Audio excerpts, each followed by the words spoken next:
자, 어느 신문사에서 지금 세계가 너무 문제를 많이 안고 있는 폭탄 같은데, 당신이 생각하는 이 세계의 국제정세 모든 것 포함해서 이 시대의 가장 큰 세계적인 문제는 뭐라고 생각하십니까? 라는 질문을 했습니다. 그때 많은 독자들이 나는 지금 이런 게 문제다, 뭐 아프리카의 문제, 또 중동의 문제, 또는 뭐 남북의 문제, 핵 문제 등을 썼는데, 한 작가가 쓴 글이 이제 뽑혔대요. 그 작가가 뭐라고 썼냐면, 지금 이 시대의 지구상의 가장 큰 문제는 내 문제입니다. 작가다운 기치를 발휘한 글 같아요. 사실 그렇습니다. 이웃집에서 뭐 로또를 맞건 간에, 또 뭐 큰 부자가 됐던 간에, 그거 뭐 우리하고 별 상관이 있겠습니까? 우리한테 길에서 500원짜리 하나 줍는 게 낫죠. 그래서 바로 세계에서 어떤 문제보다도 큰 문제는 바로 내 문제입니다. 그래서 사실 문제가 아니죠. 그거 문제 앞에 서 있는 내가 문제라는 겁니다. 하나님도 마귀도 우리에게 열쇠를 하나씩 주신 것 같습니다. 하나님이 우리에게 주신 열쇠는 성경에 여러 번 나오죠. 우리에게 베드로를 통해서 주신 천국의 열쇠를 우리에게 주셨습니다. 그 천국의 열쇠를 여는 것은 신앙 고백이고 우리의 믿음이죠. 저는 그리스도시요 살아계신 하나님의 아들입니다. 그것은 굉장히 중요한 천국 열쇠의 문입니다. 축복의 문입니다. 그럼 마귀도 우리에게 열쇠를 하나 줬다는 생각을 해보셨습니까?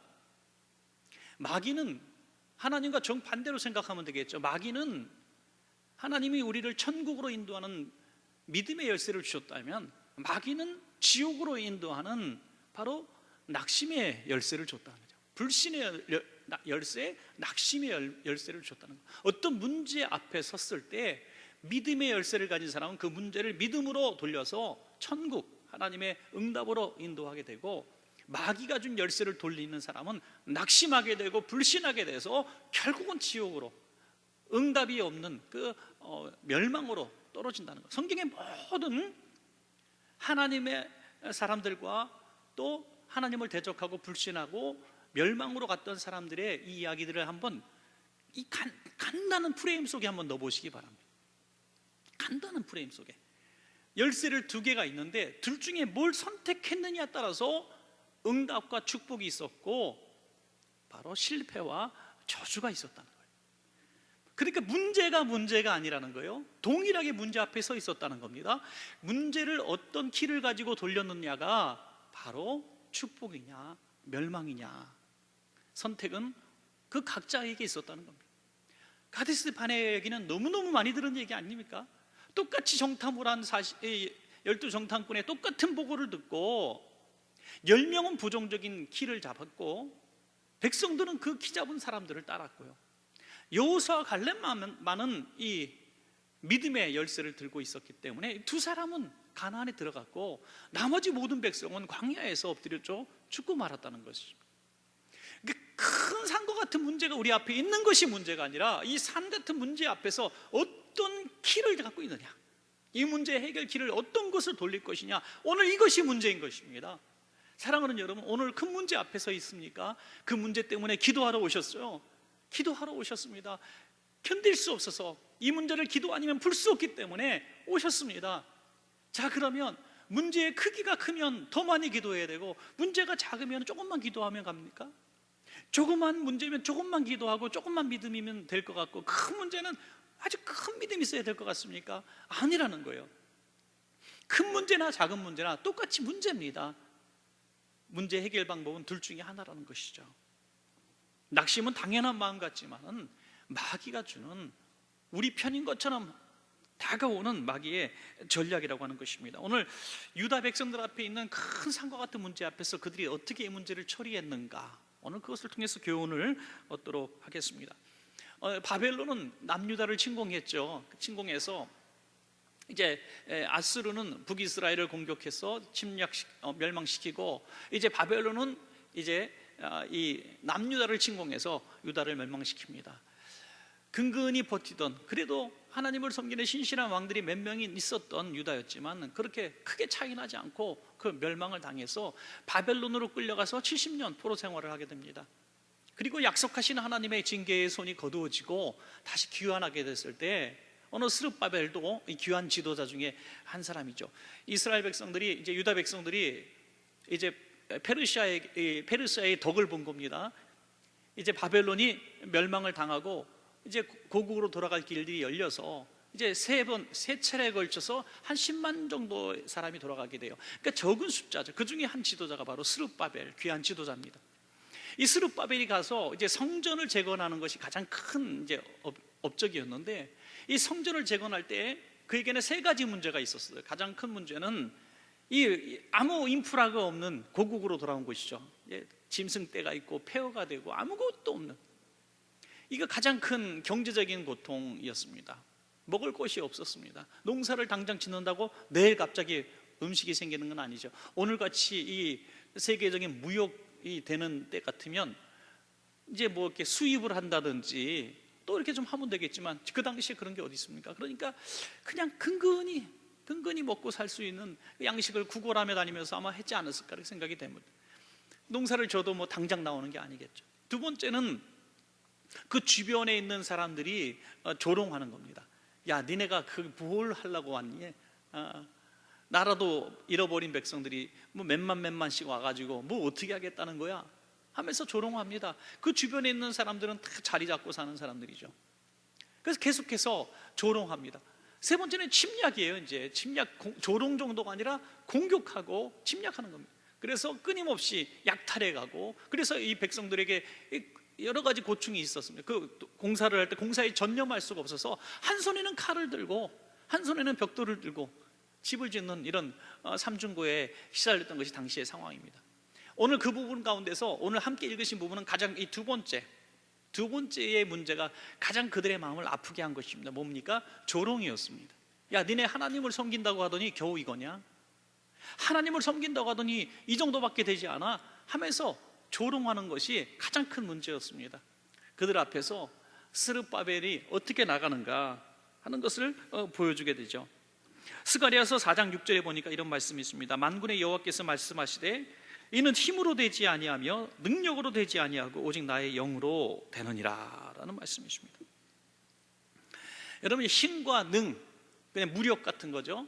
또 재력 같은 거죠. 이런 것들, 스룹바벨에게 이스라엘 유다 백성이 이게 없었습니다. 능이 뭡니까? 집을 짓는 기술력, 또는 그들이 잘 살 수 있는 어떤 좋은 직업들, 뭐 이런 것들을 말할 수 있겠습니다. 그런 것들이 하나도 없는 백성이, 그러나 하나도 없지만은 이런 역사들은 힘으로도 안 되고 능력으로도 안 되고 오직 나의 영으로 나느니라.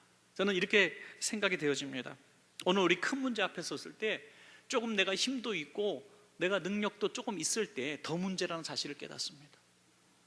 오히려 내 힘으로 도저히 안 되고 내 능력으로 도저히 될 수 없는 그런 상황에 놓였을 때 훨씬 하나님의 응답이 가깝다는 사실을 믿습니다. 여러분, 오히려 병원에 갔는데 이거는 조금 약 먹으면 나을 것 같아요, 이런 분들은 있잖아요. 그래서 집사님 병원 갔다 오셨는데 어떠세요? 그러면 뭐 그냥 약 좀 먹으면 괜찮대요. 지금 뭐 조금 힘들지만 괜찮을 것 같아요. 아니, 목사님 피곤하신다면 기도 안 해주셔도 돼요.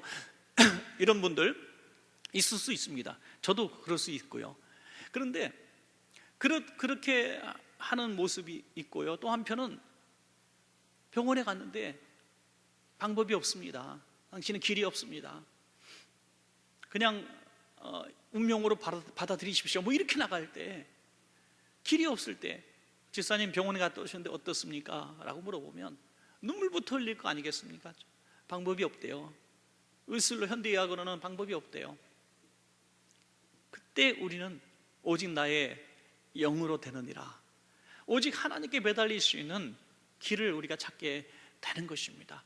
그 큰 문제 앞에서 우리는 하나님이 주신 이 믿음의 길을 선택하고 이 믿음의 길을 돌려서, 낙심하지 말고 돌려서 이 믿음으로 나갈 때 하나님의 능력을 보게 되지 않겠습니까, 여러분? 그럼 하나님께서 우리에게 끊임없이 문제를 허락하시는 이유가 뭘까?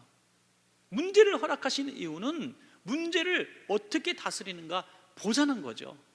지난 주일날도 말씀을 드렸습니다마는 보배를 질그릇 안에 두신 이유가 무엇인가? 여러분, 우리 안에 예수님이 있어, 우리 안에 예수님이 있어, 능력이 있어, 이거 너무 집중하지 마시고, 왜 그러면 우리를 금그릇 능력으로 만들어 주시지 않으시고 보배가 담겨 있을 때만 능력을 발휘할 수 있는가? 나의 약함이 주님의 능력을 머물게 하는 비결이 되도록 하나님이 허락해 주셨을까? 그렇게 가시는 이유가 뭘까? 거기서 하나님이 아니면 안 되는 것을 깨닫게 하려고 하셨다고 성경은 말씀하지 않습니까, 여러분? 하나님 아니면 안 된다는 것을 알게 하라는 거예요.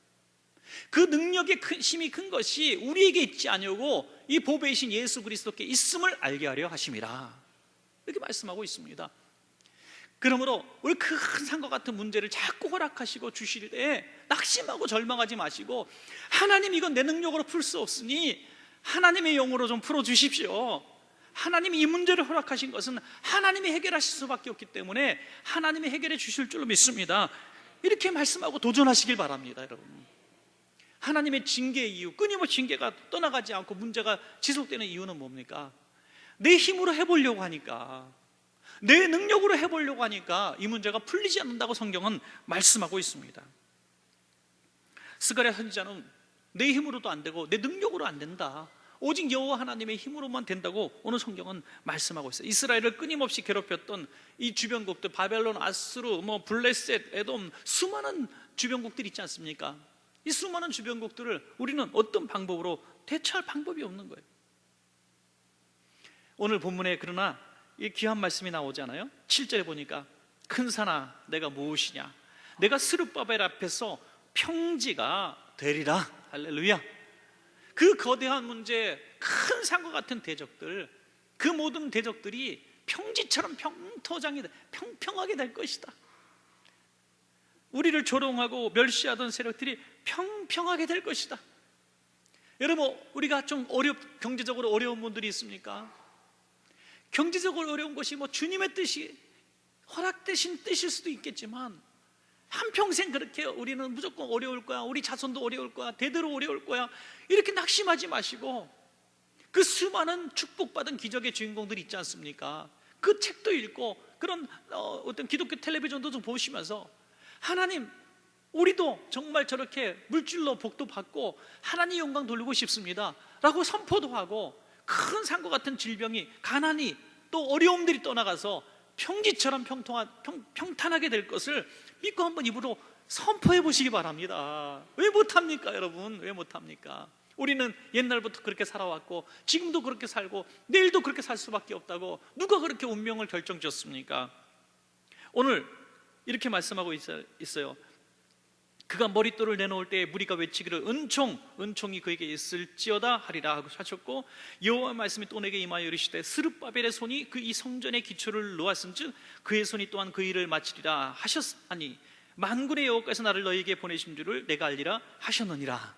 하나님은 결국 이 일을 스룹바벨을 통해서 이루어 주실 것이다, 완성하게 해 주실 것이다. 오늘 10절에 보니까 작은 일의 날이라고 멸시하는 자, 그 주변 사람들이 얘기하는 겁니다. 야, 그 조그만 일, 큰 일도 아니에요. 그 조그만 일 한다고 뭘 이렇게 애쓰냐. 그들이 바라볼 때 큰 성전이 아니었다는 거예요. 그들이 정말 이 성전을 재건해 놓고 울었다 그랬어요. 왜 울었습니까? 그들이 이전에 보았던 예루살렘 성전과 비교해 볼 때 너무너무 초라했던 거예요. 그 정도로 작은 일이었어요. 이 정말 폐잔병 같은 포로 노예 생활로 70년을 보낸 그들이 뭔 돈이 있어가지고 무슨 하나님의 성전을 금칠을 하고 은칠을 했겠습니까? 정말 이 설교 본문을 볼 때마다 저는 그 소록도의 그 교회가 생각이 자꾸 나요. 몇 번 제가 말씀을 드린 것 같은데, 그 소록도 교회 장로님이 우리 목사님들에게 그런 얘기할 때 정말 감동이 되더라고요. 소록도에 처음에 왔던 그 1세대 사람들은 너무너무 가난했다는 거예요. 집안에서 다 버림받고 정말 죽지 못해서 살아가는 사람들, 손 다 마디가 없고 코도 없고 정말 다 이 손목 자체가 없는 사람들이 손에다가 끈을 묶어가지고 고무다리 같은 거 끌고 기어가가지고 냇가에 가서 바닷가 가서 돌들 자갈들 주워 모아가 진흙을 이겨가지고 그 돌을 싸가지고 진 성전이 최초의 성전이라는 거예요. 그래서 그 장로님이 얘기하는 얘기가, 최초의 이 소록도교의 성도들이 지은 성전 벽돌은 시멘트가 필요 없었다고 얘기하는데 깜짝 놀랐어요. 그들의 고름과 피가 그들의 악교 역할을 했다, 시멘트 역할, 그 정도로 얘기하는데 뭐 거짓말도 좀 섞였겠지만 너무너무 감동이 되더라고요. 사랑하는 여러분, 오늘 유다 백성들이 그 하나님의 성전을 질 때, 그 성전에 짓는 모습을 볼 때 얼마나 정말 결사적이었던가라고 생각이 됩니다. 그런데 이렇게 말해요. 작은 일이라고 야 그까짓 거 하냐고 멸시하는 그들에게 스룹바벨의 손에 다림줄이 있음을 보고 기뻐하리라. 할렐루야. 이 다림줄이라고 하는 것은 이제 수직, 수평 이런 거 만들 때 수직을 건축하는 분들은 아시잖아요. 수직을 세워. 이게 벽돌 쌓는 게 어마어마하게 어려운 일 같아요. 이게 옆으로 똑바로 쌓지 않으면 이렇게 기울어져서 넘어져요. 이게 딱 넘어질 수밖에 없어요. 무게를 지탱 못하니까. 그러니까 바닥을 잘 다져가지고 똑바로 수평을 만들어야 되거든요. 그러니까 줄에다가 이 추 같은 거 달아가지고 벽돌이 이렇게 똑바로 쌓여졌나 이렇게 재는 거예요. 그래서 조금 이렇게 쏙 들어간 데 있으면 벽돌 톡톡톡 쳐서 줄에 맞추는 거죠. 제가 한 별걸 다 설명을 하네. 하여튼 이 다림줄이라는 게 그런 거거든요. 그러니까 수평, 수직 이런 거 맞추는 겁니다. 요즘엔 뭐 과학적인 기계가 많이 발달해서 줄자 같은 거, 물 같은 거 있어갖고 기울기도 이렇게 다 보고 이렇게 하지 않습니까? 요즘에는 그 정도가 아니라요, 레이저로 쏴서 합니다. 레이저 이렇게 기계 여기 이쪽에다 놓고 이쪽에 놔갖고 딱 쏴갖고 수평 딱 맞춰가지고 레이저에 맞춰가지고 이렇게 하니까 정확하게 쌓을 수 있겠죠. 요즘은 뭐 벽돌 쌓는 것도 별로 없고 하여튼 뭐 그냥 콘크리트로 부어버리니까 하여튼 뭐 건물이 정확하게 세워지고 있습니다만, 이 당시에는 결국에는 스룹바벨의 손에 다림줄이 있다 이거예요. 하나님은 그 손을 통해서 정교하게 이 성전을 만드는 거지 주변국들 니네가 하는 게 아니야. 아무리 조롱해도 결국에는 이 건물을 완성할 분은 하나님이 쓰신 종을 통해서 이 성전을 완성할 것이다 라고 선포하고 있는 것입니다. 여러분, 결국 하나님의 사람들의 손에 성공이 있는 줄로 믿습니다. 여러분, 결국 여러분의 손에 성공이 있는 거예요. 이 문제를 어떻게 해결할 것인가, 여러분 손에 다림줄이 있어야 되는 것입니다. 다림줄. 하나님 내 손에 이 다림줄을 주십시오. 지혜를 주십시오. 능력을 주십시오. 욥은 정말 하나님을 잘 섬기는 사람인데 왜 욥에게 그런 고난이 닥쳤을까? 하나님께서 이 욥을 통해서 뭔가 얻으실 게 뭐가 있었을까? 저는 욥의 이 이야기를 들을 때마다 참 난감해요. 사실 난감해요. 욥이 많은 복을 받았지만 그 복을 받은 것이 과연 잃어버린 자녀들에 대한 보상이 될까? 그런 생각도 들고요. 우리는 그냥 평안하고 행복하고 그러면 하나님의 복을 받았다고 말하고, 이 고난이 있으면은 내가 뭘 잘못했나 이렇게 생각할 수밖에 없는 것이 우리의 모습이지 않습니까? 그러나 하나님이 하신 일들을 우리가 다 알 수 없지만은 결국 하나님이 하신 일들에 대해서 모든 산과 같은 문제들 앞에서 우리가 대처하는 방법은 하나님은 항상 같이 말씀하시는 거예요. 절대로 어떤 상황, 이해할 수 없는 상황, 정말 해결된 다음에도 이해할 수 없는 상황이 온다 할지라도 최선의 방법, 우리가 할 수 있는 인간의 지혜와 깨달음으로 할 수 있는 최선의 방법이 뭐냐? 최선의 방법이 뭐냐? 그것은 낙심하지 말고 믿음으로 이 문제를 대처할 때 하나님이 우리 손을 통해서 그 문제를 해결하는 지혜를 주실 줄로 믿습니다. 여러분, 네, 주실 줄로 믿습니다. 다니엘 얘기를 우리가 지난주 토요일 날도 좀 했습니다만은, 이 다니엘에게 하나님이 이 모든 세상의 지혜자, 권세자들이 가질 수 없는 지식의 10배, 비교할 수 없는 것들을 주셨다. 다니엘이 느부갓네살 왕이 꾼 꿈에 대해서 말도 하지 않고 해석하라 그럴 때 어떻게 해석합니까? 이거는 사람 죽이려는 작정하고 낸 숙제겠죠. 그런데 다니엘이 친구들을 모아놓고 같이 기도할 때 사람의 지혜, 공부한 능력, 또 어떤 점 보는 사람의 그런 점수로 알 수 없는, 그들이 그 수길객과 박수들이 이렇게 얘기합니다. 왕의 꿈을 맞히는 사람은 우리 속에 살고 있는 사람들은 할 수가 없는 일이고, 신이든지 사람의 모습으로 나타난 신의 형상을 가진 신이 사람으로 내려오는 사람 아니면 이 문제를 해결할 사람은 없습니다라고 얘기했어요. 근데 다니엘이 이 문제를 해결했어요. 그래요. 그들의 말이 맞은 거예요. 사람이었지만 하늘에 계신 하나님께서 그에게 임재하셔서, 성령으로 임재하셔서 그와 함께하니, 그러니까 성령의 사람이 되니까 그들이 풀 수 없는 하늘의 지혜를 증거한 줄로 믿습니다. 여러분, 도무지 풀 수 없는 문제가 여러분 앞에 있습니까? 인간의 지혜는 이거는 세상 사람이 그래요. 이거는요, 신이 아니면 해결할 수 없는 문제. 아싸, 이건 내가 해결할 수 있겠구나, 이렇게 생각하는 거죠. 이 문제는 신이 아니면 해결할 수 없습니다. 그래요, 신이 아니면 해결할 수밖에 없다. 야, 그들도 하나님을 인정하는 거예요. 하나님밖에 할 수 없다는 것을 인정하는 것입니다. 그게 시험이 될 수가 있다는 거예요. 오병이의 기적을 베풀 때 예수님께서 분명히 성경에 그렇게 말씀하고 있어요. 제자들이 어떻게 하는지 시험하시려고 물었다는 거예요. 시험하라고. 빌립에게, 야, 너희가 가서 이 사람들에게 먹을 것을 주어라 라고 얘기할 때 빌립이 얘기를 합니다. 좀 음식을 다 걷고 200데나리온의 떡이 더 부족할 겁니다 라고 얘기합니다. 조금씩 계산을 잘, 굉장히 이 사람은 아주 확실한 사람입니다. 자기 있는 자산의 규모를 파악했고, 그리고 이것을 더 얼마가 부족한 것까지도 금방 돈으로 계산할 정도로 똑똑한 사람. 그런데 안드레는 조금 부족한 사람 같아요. 안드레는 오병이어를 갖고 옵니다. 어린아이 도시락을 갖고 오면서 여기 있습니다, 이거밖에 없는데 근데 이것으로 되겠습니까? 물어보나 많아죠. 5,000명 되는 사람한테 도시락, 애기 도시락이 뭐가 해결할 수 있겠습니까? 그런데 그거라도 갖고 오는 거예요. 그러면서 이거 갖고 뭐 어떻게 좀 되겠습니까? 예수님께서 이 문제는 너희 문제는 여기까지고 이 문제는 내 문제라고, 이 문제를 파악하신 거예요. 예수님의 축사라고 하는, 예수님의 능력이라고 하는, 하나님의 능력이라는 것을 통과할 때 오병이의 작은 것들이 장정명 5,000명 되는 사람들을 먹이고 남은 줄로 믿습니다. 여러분, 예수님의 손을 거치는 것이 기적인데, 예수님 손간에 갖다 드리는 것이 뭐냐? 그것이 바로 우리의 믿음이라는 것입니다. 믿음. 얼마 전에 돌아가신 그 장영희 교수라는 분은 정말 참 캐톨릭 신자예요. 사실은 개신교 신자가 캐톨릭 신자인데, 이분이 3번의 세 번의 암이죠. 여자로서 이제 정말 태어날 때부터 선천적으로 장애를 가지고 태어났는데 유학 생활하면서 참 힘들었다 그래요.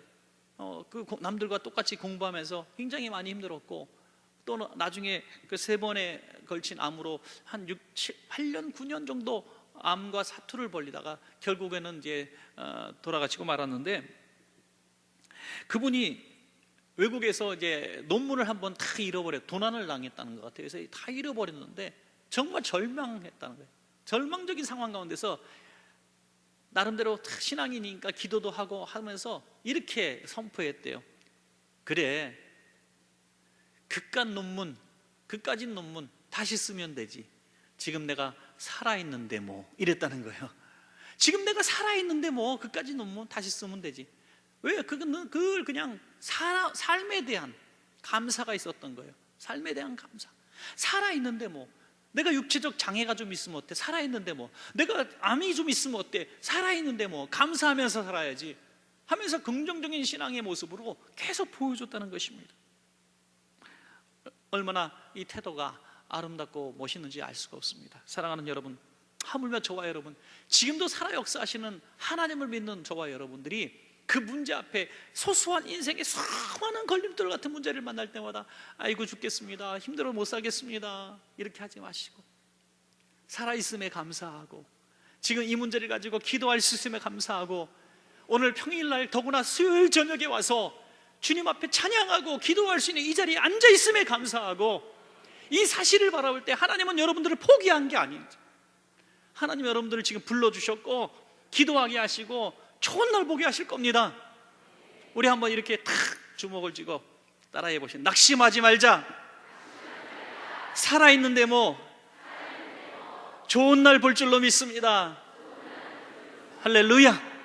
이런 믿음의 선포를 가지고 나갈 때, 아, 내 손에 다림줄이 있구나, 결국 하나님은 나를 통해 이 일을 이루실 거구나. 너무 우리 신앙인들이요, 너무 수동적인 것 같아요. 어떨 때는 너무 속상해.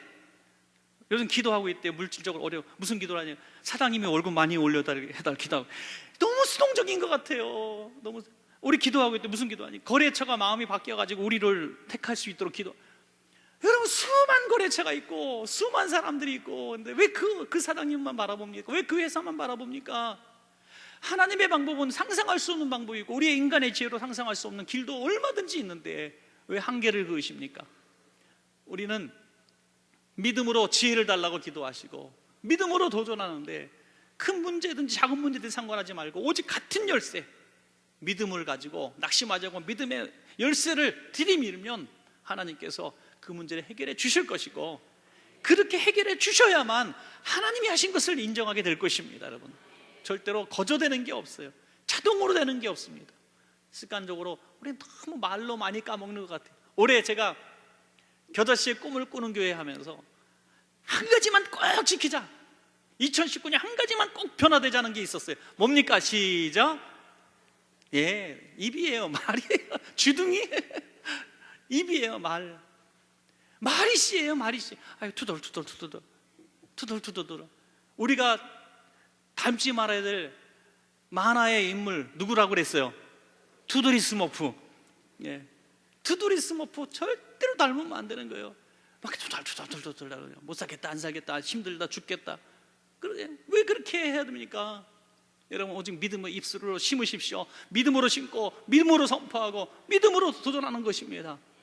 결국 하나님께서 스룹바벨을 통해서 주변국들의 조롱거리를 다 오히려 웃음거리로 만드시고 부끄럽게 만드시고 이 성전을 완성하게 하신 줄로 믿습니다. 여러분, 오늘도 큰 산아 내가 무엇이냐, 하나님의 사람 앞에서 평지가 되리라, 응답되리라 선포하는 여러분 되시기를 주의 이름으로 축원합니다.